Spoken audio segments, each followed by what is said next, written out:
Top 3 news కి సంబంధించిన details చూద్దాం. తెలంగాణలో నువ్వు కొట్టినట్లు చేయి, నేను ఏడ్చినట్లు చేస్తానని ఒక సామెత ఉంది. ఇప్పుడు ముఖ్యమంత్రి రేవంత్ రెడ్డి, కేంద్ర మంత్రి కిషన్ రెడ్డి వ్యవహారం చూస్తే అలానే అనిపిస్తోంది.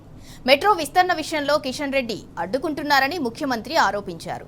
ఒక అడుగు ముందుకేసి ప్రధాని సహా కేంద్రం తెలంగాణకు అన్ని రకాలుగా సహకరిస్తున్నా తెలంగాణలో కాంగ్రెస్ ప్రభుత్వానికి మంచి పేరు రాకుండా ఉండటానికి కిషన్ రెడ్డి కుట్రలు చేస్తున్నారని ఆరోపించారు.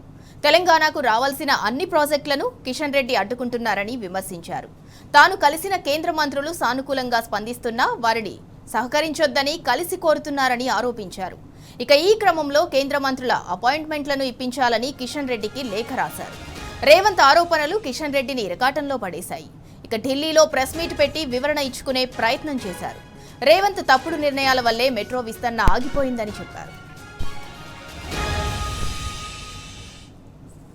ఇక ఇదే అంశానికి సంబంధించి మరింత సమాచారం మా ప్రతినిధి కిరణ్ అందిస్తారు. కిరణ్, మెట్రో విస్తరణపై అయితే రేవంత్ రెడ్డి, కిషన్ రెడ్డి వ్యవహార శైలికి సంబంధించి అప్డేట్ ఏంటి?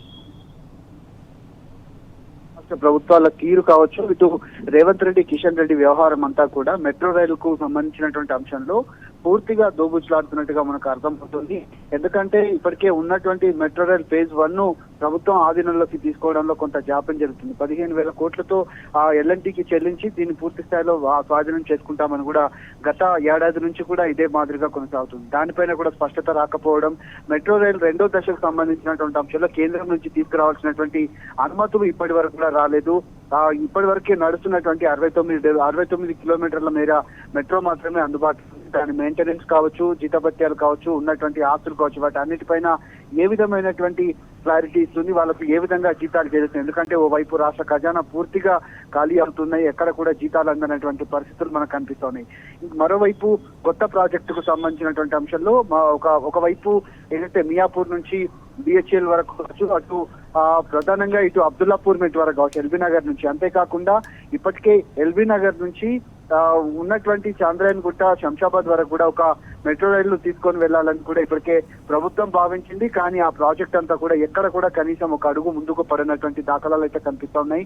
కిషన్ రెడ్డికి లేఖలు రాసి కేంద్ర ప్రభుత్వానికి లేఖలు రాసినప్పటికీ కూడా కేంద్ర ప్రభుత్వం కనీసం స్పందన కూడా కరువైంది. తెలంగాణపై ఆ మొసలు కన్నీరు కారుస్తూ బీజేపీ ప్రభుత్వం కూడా ఇప్పటి వరకు ₹1 కూడా కేటాయించినటువంటి దాఖలాలు అయితే మనకు కనిపిస్తున్నాయి. అంతేకాకుండా రేవంత్ రెడ్డి వ్యవహారం ఇప్పటికే 72 సార్లు ఢిల్లీ పర్యటనలో ఢిల్లీ చుట్టూ తిరుగుతున్నారు తప్ప కేంద్ర మంత్రులను కలిసి తీరుగా ప్రయత్నం చేయట్లేదనే కొన్ని వాదనలు అయితే వినిపిస్తున్నటువంటి నేపథ్యంలో ప్రస్తుతం ఈ అంశం అంతా కూడా మెట్రో రైలు కు సంబంధించి నిర్వీర్యం చేసే కుట్రగానే మనం భావించవచ్చు.